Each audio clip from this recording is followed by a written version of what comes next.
ये जो आनन फानन ये जो हमला हुआ वो ही रिपीट थी जो पिछले साल 13 जून को हुआ। ईरान हमारा ब्रादर मुल्क है, हमारा हमसाया मुल्क है, हमारा मुसलमान भाई है। बैक डोर में रह के हमने डिप्लोमेटिक एफर्ट्स बहुत की हैं और पाकिस्तान की कोशिश क्या थी कि किसी तरीके से अफाम व तफहीम के साथ ये मसला हल हो जाए। ओरिजिनल उनकी डिमांड ये थी कि किसी किस्म की एनरिचमेंट जो है वो ईरान में नहीं होनी चाहिए, लेकिन हमने आर्गूमेंट किया इनके लिए कि peaceful use of nuclear energy तो हर एक का हक है। जो कुछ को प्रोटेस्ट हुए हैं, जो को मूवमेंट्स हुई हैं, उनको पता होना चाहिए कि पाकिस्तान तो दिल जान के साथ इनका पिछले जब से प्रॉब्लम शुरू हुई है उनके साथ खड़ा है। पुरअमन जौहरी टेक्नोलॉजी ईरान का हक है। ईरान एटमी हथियार न बनाने पर मुत्तफिक हो गया था। मुज़ाकरात में मुस्बत पेशरफ्त के बावजूद ईरान पर हमला किया गया। हम अमेरिका और ईरान में सालसी के लिए तैयार थे। फ्रीकैन को मुज़ाकरात की मेज़ पर लाने की कोशिश कर रहे हैं। डायलॉग के जरिए अफ़ाम व तफ़हीम का मामला निकल आएगा। नायब वज़ीर आज़म इसहाक़ डार का सेनेट में इज़हार ख़याल। कहा, ईरान हमारा भाई और दोस्त मुल्क है, हमें बहुत अजीज़ है। पाकिस्तान ने ईरान पर हमले की मज़म्मत की, सिफारती हल पर जोर दिया है। सऊदी अरब, तुर्किया, मालदीव, बांग्लादेश, फ़लस्तीन, ईरान के वज़ीर ख़ारजा से राबिते किए। पाकिस्तानी कोशिशों के बारे में ईरानी क़यादत बाखूबी आगाह है। पाकिस्तान अपनी जिम्मेदारी निभाता रहेगा। ईरानी सुप्रीम लीडर आयतुल्लाह ख़ामनेई के कत्ल आलमी क़वानीन की खिलाफ वर्जी है।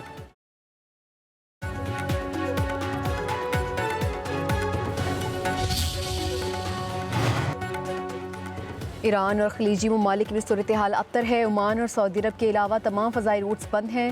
वज़ीर ख़ारजा इसहाक़ डार की वज़ारत ख़ारजा में मीडिया ब्रीफिंग। बताया, ईरान में 33,000 पाकिस्तानी मौजूद हैं। 792 को महफूज तरीके से वापस लाया गया। ईरान से 64 पाकिस्तानी आज़रबाईजान पहुँचे। इराक़ में 40,000 पाकिस्तानी मौजूद हैं। बड़ी तादाद में ज़ायरीन करबला में है। कतर में 3.5 लाख पाकिस्तानी हैं। विजिट वीज़े पर 1450 मौजूद हैं। अबूज़ाबी में एक पाकिस्तानी शहीद हुआ। इसहाक़ डार ने मज़ीद कहा, पाकिस्तान समेत मुख्तलिफ ममालिक के लोग फंसे हुए हैं। खलीजी ममालिक में मौजूद पाकिस्तानी सिफारतखानों से राबिता कर सकते हैं। खलीजी ममालिक के ज़मीनी रास्ते खुले हैं।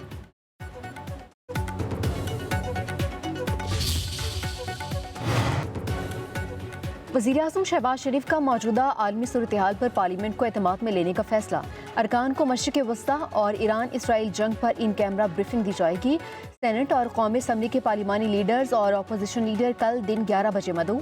राना सनाउल्लाह को तमाम सियासी क़यादत से राबितों का task. Opposition leader Mahmood Khan Achakzai से मुलाकात। ज़राए के मुताबिक वज़ीर-ए-आज़म हाउस में इन कैमरा ब्रीफिंग की दावत दी। सेनेट में क़ायद हिज़्ब इख्तिलाफ अल्लामा राजा नासिर अब्बास की भी मुलाकात में शिरकत। अपोजिशन क़यादत ब्रीफिंग में आई तो सियासी मामलात पर भी बात हो सकती है। सियासी राबितों से इनकार से कोई रास्ता नहीं निकलेगा। राना सनाउल्लाह की मीडिया से गुफ्तगू। कहा कि जमहूरियत मुज़ाकरात से ही आगे बढ़ती है। बैरिस्टर गोहर को भी इन कैमरा ब्रीफिंग की दावत दी है।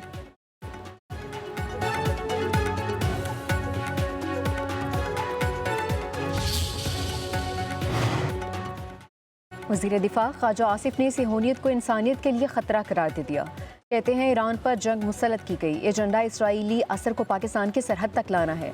इसराइल के क़याम से आज तक इस्लामी दुनिया पर आने वाली हर आफत के पीछे सेहूनी नज़रिया है। बड़ी ताकतें उन्हीं के ज़ेर असर हैं। ख्वाजा आसिफ ने कहा कि पाकिस्तान एटमी ताकत है और हमारी मुसल्लह अफ़वाज की सलाहियत दुनिया तस्लीम करती है। हमारी सलामती अच्छे हाथों में और दिफा नाकाबिल तस्कीर है।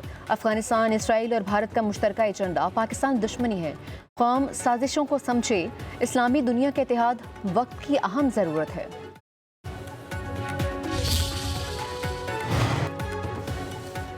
ईरान और अमेरिका ने एक दूसरे के लिए बातचीत के दरवाजे बंद कर दिए। सदर ट्रंप कहते हैं, अब बातचीत का कोई इम्कान नहीं, बहुत देर हो गई है।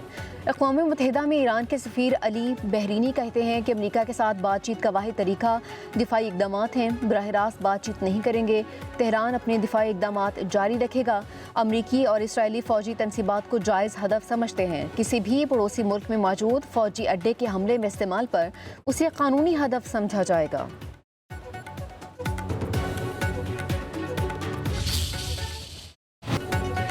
ईरान के अमरीकी फौजी अड्डों और अहदाफ पर हमले। इसराइली शहरों पर मिसाइलों की बारिश। रियाद में अमरीकी सफारतखाने से 2 ड्रोन्स टकराने से आग लग गई। सऊदी वजारत दिफा के तर्जुमान के मुताबिक रियाद और अल खुरश के करीब 8 ड्रोन तबाह कर दिए। बहरीन, इराक, अमारात, कुवैत में फौजी अड्डों को निशाना बनाया गया। पासदारान इनकलाब का दुबई में 40 अमरीकी फौजियों की हलाकत का दावा। कतर की फ़ज़ा में 2 बैलिस्टिक मिसाइल तबाह कर दिए। ईरान ने इसराइल में अहम इमारतों पर मिसाइल दाग दिए। तेल अवीव, हैफा और मशरिक़ के बैतुल मक़दस में कई इमारतें मलियामेट, दर्जनों गाड़ियाँ तबाह। इसराइली फ़ज़ाइया के हेडक्वार्टर को भी निशाना बनाया गया। इसराइल की नेतन्याहू के दफ्तर पर ईरानी हमले की तस्दीक। इराक के कुर्दिस्तान इलाके में अरबेल बैनुल-अक़वामी हवाई अड्डे के करीब एक ड्रोन को तबाह कर दिया। ईरान ने सल्तनत ओमान पर होने वाले हमलों से लाताल्लुकी का इजहार कर दिया है।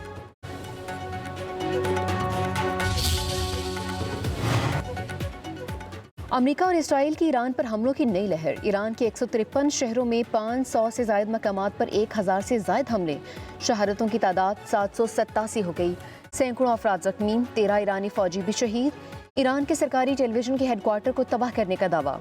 फौजी हेडक्वार्टर और ओल्ड पार्लियामेंट को भी निशाना बनाया गया। इसराइली फौज के मुताबिक लड़ाका तैयारों ने दर्जनों बॉम्ब गिराए और ईरानी हुकूमत की मुबैना कम्युनिकेशन सेंटर को तबाह कर दिया। ईरानी सरकारी नशियाती इदारे के तेहरान में अपने मरकजी दफ्तर पर हमले की तस्दीक। लिबनान में इसराइली हमलों में 40 अफराद जाँ बहक, 246 जख्मी हुए हैं।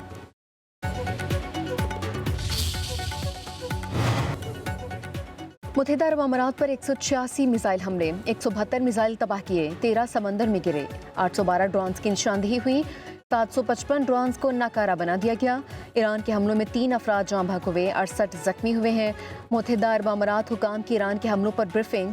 बताया, हमारे डिफेंस सिस्टम ने तमाम मिसाइल और ड्रोन्स को बर वक्त रोका। एक ईरानी मिसाइल हमारी हदूद में गिरा। अपनी खुद मुख्तारी, अपनी सरजमीन के तहफ़्फ़ुज़ की खिलाफ वर्जी कबूल नहीं करेंगे। हमारे पास तवील अरसे तक फ़ज़ाई ख़तरात का मुकाबला करने वाले तोपखाने के स्ट्रेटजिक ज़खायर मौजूद हैं। ब्रीफिंग के दौरान अरब के अमारात पर हमलावर मिसाइल और ड्रोन्स के टुकड़े भी पेश किए गए।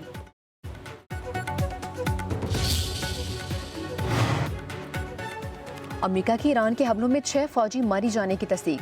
अमेरिकी सेंट्रल कमांड के मुताबिक लापता 2 फौजियों की लाशें मिल गई हैं। अमेरिकी सेंटकॉम का खलीज ओमान में ईरान के तमाम बहरी जहाज तबाह करने का दावा। कहा, 2 दिन पहले यहाँ ईरानी नेवी के 11 जहाज थे, अब कोई नहीं है। अमेरिकी दावे के बाद पासदारान इनकलाब की वार्निंग। कहा, किसी जहाज ने आबराए होमल से गुजरने की कोशिश की तो राख कर देंगे। पासदारान इनकलाब का अमेरिका के तेल बरदार जहाज पर भी हमले का दावा। लंबी जंग की तैयारी कर रखी है। दुश्मन को अपने अंदाजे लगाने की गलती पर पछतावा होगा। सरबराह ईरानी सिक्योरिटी कौंसिल अली लारजानी की अमेरिका और इसराइल को वार्निंग।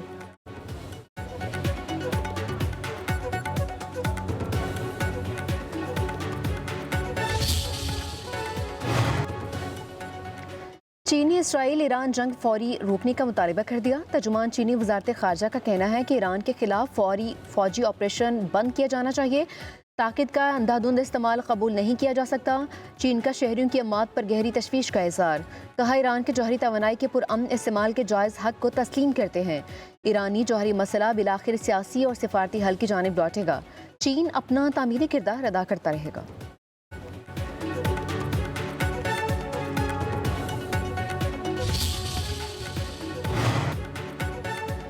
वज़ीर-ए-आज़म शहबाज शरीफ से पीपल्स पार्टी के वफ़द की अहम मुलाकात। मुल्क की सियासी सूरत हाल, पार्लिमान में कानून साजी के अमूर पर तबादला ख्याल। पीपल्स पार्टी के रहनुमाओं ने वज़ीर-ए-आज़म को हुकूमती कानून साजी पर अपने तहफ़्फ़ुज़ात से मुतालिक आगाह किया। वज़ीर-ए-आज़म की हुकूमती रहनुमाओं को कानून साजी के अमल में इत्तेहादी जमात को एतमाद में लेने की हिदायत। मुलाकात में नायब वज़ीर-ए-आज़म इसाक डार, वफाकी वज़ीर एहसन इकबाल, आज़म नज़ीर तारड़, राजा परवेज़ अशरफ, शरीर रहमान और नवीद कमर की शिरकत।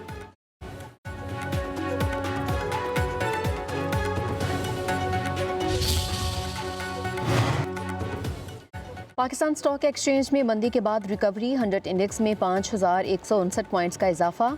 इंडेक्स 1,57,132 पॉइंट्स पर बंद। आज कारोबार के दौरान 100 इंडेक्स में 6 नफसियाती हदें बहाल। 567 कंपनीज में से 269 में तेजी और 216 में मंदी। दिन भर 43 अरब रुपए मालियत के 76 करोड़ शेयर्स के सौदे।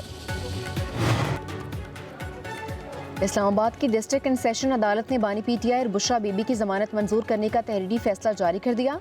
अदालती फैसले में कहा गया, तोशा खाना आला शख्सियात के खिलाफ इल्ज़ाम तराशी और 9 मई के मुकदमात में बानी पीटीआई और बुशरा बीबी की जमानत मंजूर की जाती है। प्रोसिक्यूशन कोई सबूत पेश नहीं कर सका। अदालत की बानी और बुशरा बीबी को 50,000 रुपए के मुचलके जमा करवाने की हिदायत।